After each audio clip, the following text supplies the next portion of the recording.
Hi, lovely people. Thank you for reviewing my story. I hope you enjoy it. My name's Ariana and I'm 26, female. Growing up, I was always that kid dreaming of a chaotic yet beautiful mess, a huge family. The kind you see in movies where there's always a kid running around, another one crying, and someone in the background yelling about dinner. Yeah, that was my dream, and it made me happy just thinking about it. Now, the idea of being a housewife, that was the icing on the cake for me. I wanted a litter of 8 or 9 little rascals, and I wasn't shy about letting my boyfriends know. Surprisingly, not many folks shared my vision. It scared off a fair share of potential boyfriends, leaving me swiping through dating apps with a dream that seemed a bit too ambitious for most, especially in the 21st century. I mean, I get it. Kids are expensive. So I knew that finding the right match was going to take a bit of time. Well, the years were floating by, and I don't know if you know this, but in order to have 8 to 9 kids, you're going to have to start fairly early. So when I hit 25, I started getting worried because nobody seemed to want me.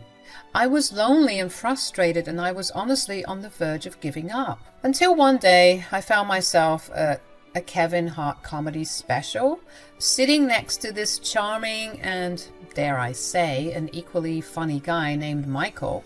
Crazy, I know. It was a random and chance encounter that changed everything. We laughed together through the entire special, and by the end of the night we were exchanging socials.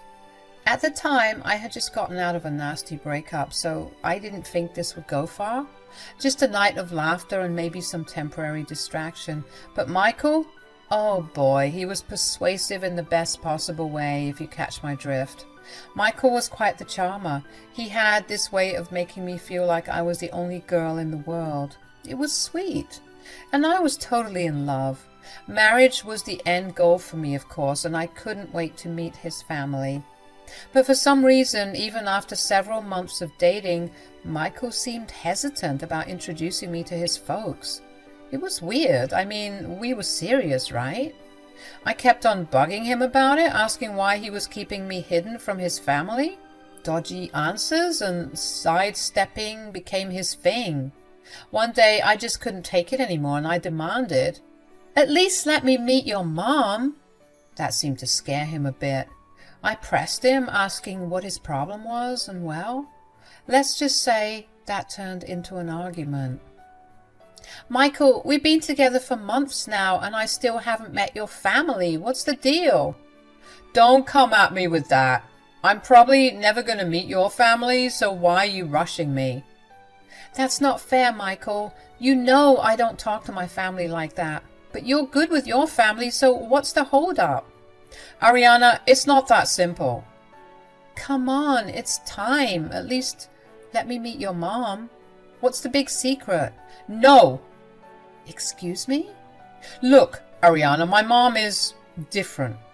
I've been avoiding this because I knew it might complicate things." "Different? How? Complicate things? How?" She's got some pretty backward views, you know. She might not be comfortable with us being together." "What do you mean?"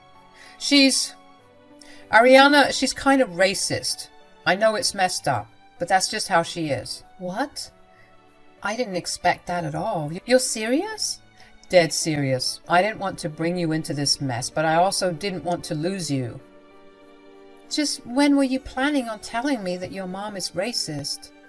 "Look, Ariana, to be honest, I didn't even know that we would be together this long." "Excuse me?" "No, wait, that came out wrong." "You think? Is that all you ever wanted? To hook up with a Latina and then leave? You're sick." "Ari, please wait, hear me out. I was scared, okay? I knew you'd react like this, and no, that's not why I'm with you. I've grown to love you. I want to be with you. Only you." "Yeah? Well, I'm not so sure I want to be with you anymore. Thanks for wasting my time." I took some time away from Michael after learning about his mom being racist. That hurt, ran deep, and it seemed like a deal breaker. For months he kept blowing up my phone, pleading for another chance. His consistency told me that he was being genuine and that he really cared for me. I'm not gonna lie, I felt kinda special being chased after like that. and that's on daddy issues. So I was falling for him all over again. I told him that we could get back together on the condition that we meet his mom. When he agreed to introduce me to his mother that very same day, I was cautiously on board. It was both surprising and touching that he was willing to fight for us. I half expected him to flat out say no, like he always did, giving me the strength to reject him once and for all. But he seemed to be willing, and so I was willing. I mean, that is what I wanted all along, right? I kept telling myself that everything would be okay, that they would see me for me and not my race, and I was crossing my fingers when we finally met up. The day came and Michael nervously led me to his parents' house. I was on edge, not knowing what to expect. As we walked in, his mom, Rose, greeted us with a forced smile. It was obvious she wasn't thrilled. Uh-oh. We exchanged awkward pleasantries, but as we talked more and more, I could sense the tension growing. Rose made little effort to hide her discomfort, and it felt like there was an invisible wall between us. Michael tried to mediate, but it was clear his mom wasn't budging. As we sat in their living room, I couldn't help but feel like an outsider.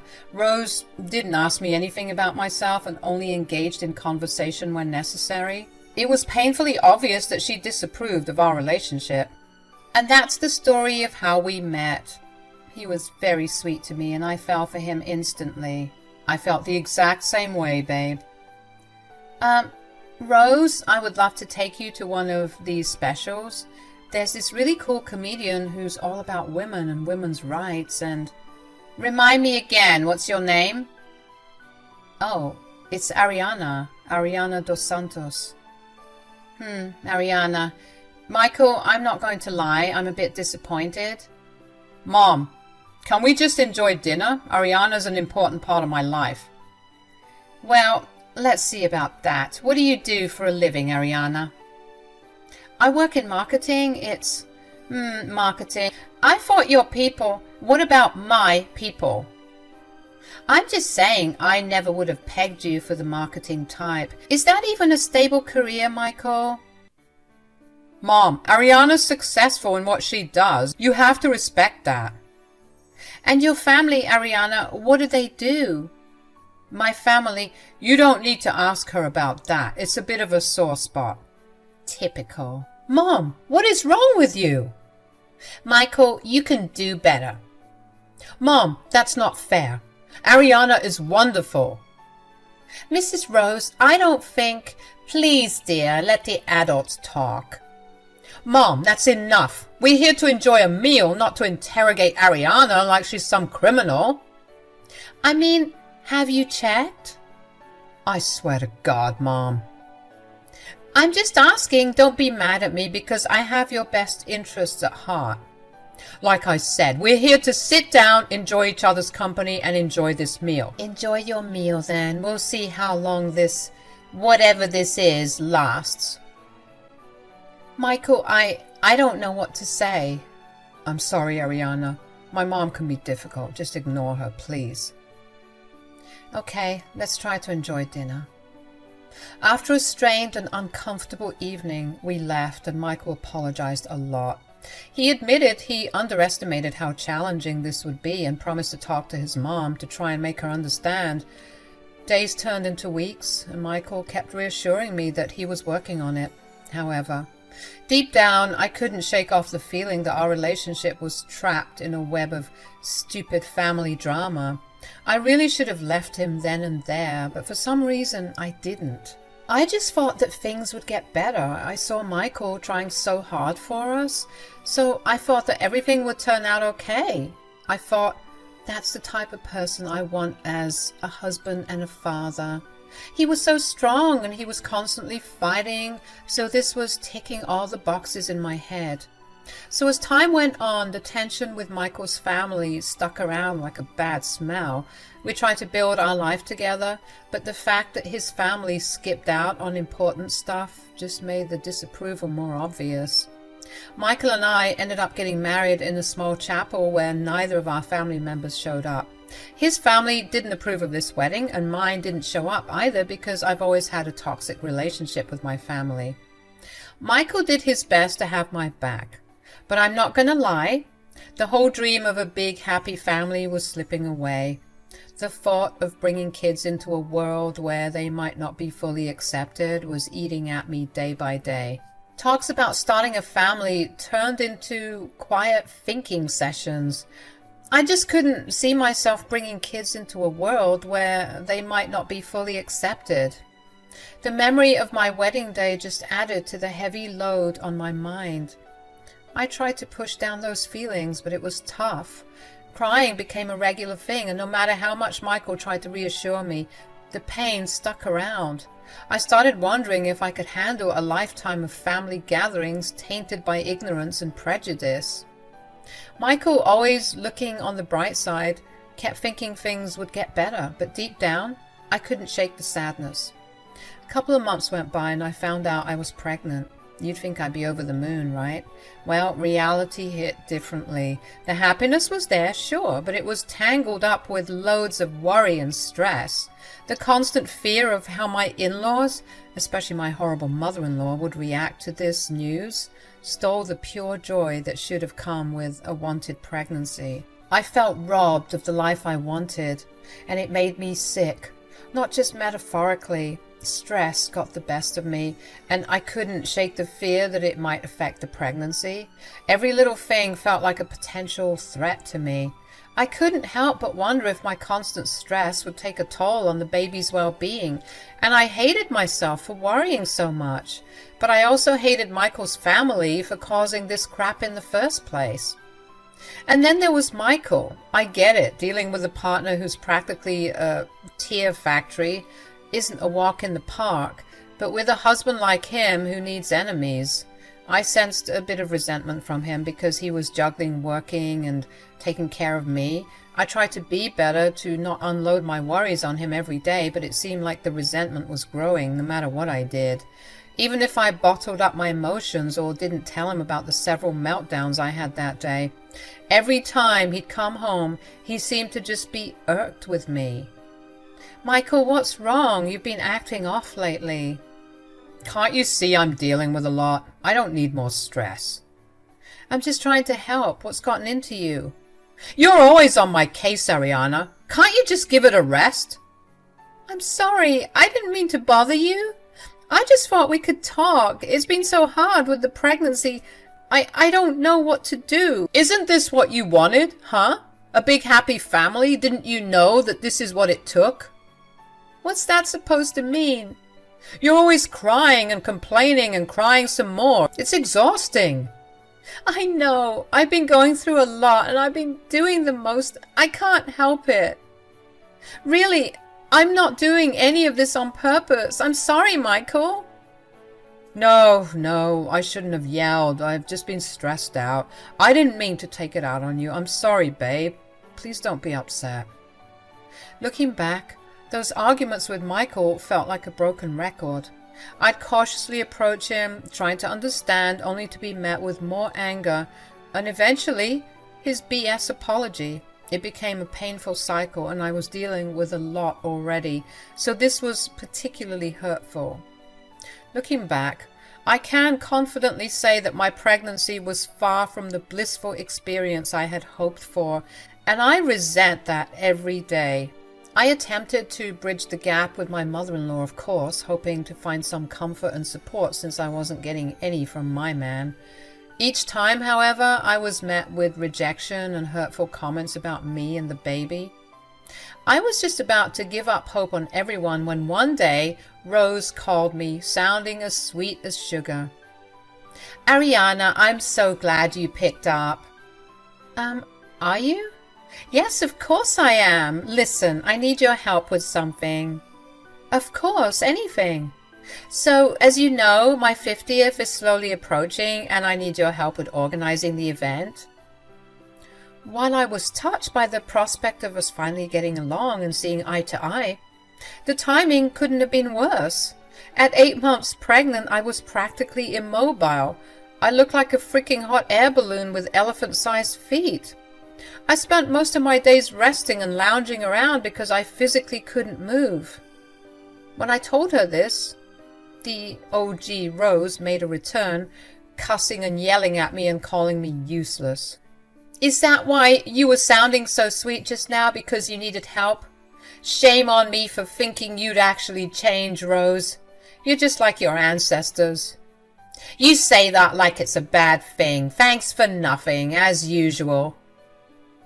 I was so ready to give up on everyone and everything. But I felt trapped because I was heavily pregnant with nowhere to go and no one to truly rely on. I was just waiting for the day I'd give birth to my beautiful baby so that I'd at least be a little bit happy. Another month went by and I was at Rose's 50th birthday party with Michael, standing at the entrance. It was the first time I had seen him smile in months and I was looking forward to spending some quality time with him. Maybe it was all the excitement, but just as we were about to enter, I felt something strange drip down my legs. My water had broken. Panic set in and I quickly told Michael. He led me aside to figure out what to do, but I couldn't shake off the panic. Then came the moment that, looking back, should have made me slap him. Michael suggested I go ahead to the hospital by myself, while he spent some time with his mom for about 20 minutes just so he could enjoy the party a bit. He promised to join me soon. Stupidly, I agreed to this without fully realizing the risks, thinking that Rose would be so impressed with me for not causing a scene and for handling this daunting task like a grown woman. I made it to the hospital when my cramps had just started setting in, making this all too real for me. In no time, I found myself in a hospital gown connected to tubes, dealing with intense labor pains. I called Michael, practically shouting into the phone, demanding he get to the hospital ASAP. The situation was serious and I needed him with me. Sorry, babe, but I'm not coming. What? What are you talking about? I'm enjoying myself here. Figure it out on your own. Did you hit your head or something? What's wrong with you? You sound like your mother. Maybe I should. She's been telling me about you, you know. Telling me that baby might not even be mine. What? What the hell are you talking about? You think I don't know how your people act? My people? Oh my God, your mother has completely brainwashed you, huh? Funny, I thought you were smarter than that. But I guess the racist apple doesn't fall far from the racist tree. Say whatever you want, but I know your type. Girls like you just want to ride on my coattails, messing around with every guy in the neighborhood while I'm at work. You're disgusting. Michael, please. I never cheated on you. This baby is yours. If you come to the hospital, we can prove it. Don't bother. I'm gonna enjoy this party. My mom worked too hard on this, and I don't know if I can trust you. Is that why you've been acting so weird, huh? Is that why you sent me here all alone, because you listened to your stupid mom? You're crazy. You should know better. What happened to us, huh? I'm literally shaking with pain for your child. And you don't want to see me? This is insane. Don't call me back. I'm having some much needed fun. All the best with that bastard baby. I was left speechless after that call. And the nurses exchanged awkward glances, probably feeling bad for the drama they unintentionally overheard. The labor pains were intensifying, and the realization hit me. I had to make a call I'd been avoiding for a while. Somehow, through all the pain, I dialed my brother, Petros. It had been years since I'd last spoken to him, so I knew he'd be surprised. He started off by saying that he didn't want to speak to me, but I quickly cut him off to tell him that I was not doing okay, and that I wouldn't have called if it wasn't for anything serious. Things weren't so good the last time we left things. He was pretty upset when I left home at 16 because of our toxic parents, but I had to do it. I spilled everything out, explaining that I needed his help.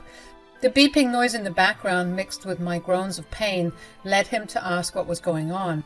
I revealed that I was in labor and I was alone and I was scared. I know Petros like the back of my hand. No matter how mad he was, he'd always be there for his sister. So he told me that I needed to send him my location and that he'd be there ASAP. I was feeling much better, knowing that I wouldn't be completely alone through all of this. And I don't know if it was the fluctuation in hormones, but I was so angry. I was angry at Michael, at Rose, and at everyone and everything. Even while I was getting ready to push out a human being, my mind was focused on revenge. So before I cut the call with Petros, I asked him for one last favor. You see, Petros worked in the local police department and was climbing the ranks because I'd seen him make some appearances in the news and stuff. He was really killing it. I knew he had some connections that could help alleviate some stress. After a bit of convincing, he reluctantly agreed to help me out, clearly feeling sympathetic towards my problem. I told my brother Petros to shut down Rose's birthday party. I explained they weren't good people and they clearly needed to be taught a lesson. Petros said he'd handle it, telling me all I needed to worry about was delivering a healthy baby, so I waited. About 30 minutes later, I was still cramping up and Michael started blowing up my phone. When I answered, he sounded panicked, describing the scene like a SWAT team had torn everything apart at the party. Can you believe it? I don't know what to do. Hey, do you have a warrant for that? My mom is so upset. Michael, I'm literally giving birth right now. I don't care about your stupid problems and your mother's stupid party. In fact, I'm glad it got shut down. How could you say that? She hasn't stopped bawling her eyes out. Good. Now I'm sure she knows how it feels to be upset about something that has been completely ruined. I just wish I was there to see her face. What's that supposed to mean? I couldn't help but laugh. I told Michael he shouldn't have messed with me, saying if I had to have a crappy night, then so did everyone else. I was the one who called the cops on the party. What? Oh my God, my mother was right about you. No, Michael, she seriously wasn't, but you two have been wanting to paint me out to be the bad guy, so there you have it. Hopefully, my little stunt gives you something to talk about, since you two are clearly racist a-holes with nothing better to do. Hey, I'm not racist. I treated you right. You were the one who was messing around with... And this is all based on what exactly? Stereotypes? Because it sure as hell isn't evidence, because there is none. Mom is now being handcuffed. What the frick? Get your hands off my mother. She didn't do anything. Very faintly in the background, I could hear what sounded like Petros saying that they wanted to do a thorough background check on Rose and that she'd have to spend the night in a cell. What? This is insane. I didn't do anything. You can't do this to me. I hate you. You and your people are always screwing with us. Leave us alone. I hung up the call because the labor pains were really amping up, and I was set on focusing on my baby instead of that BS nonsense. Even though I couldn't move, I felt like I was on top of the world. These people had disrespected me for the longest time, and they expected me to sit back and watch? No siree, not even when there's a baby on the way. I'm so glad I got my revenge.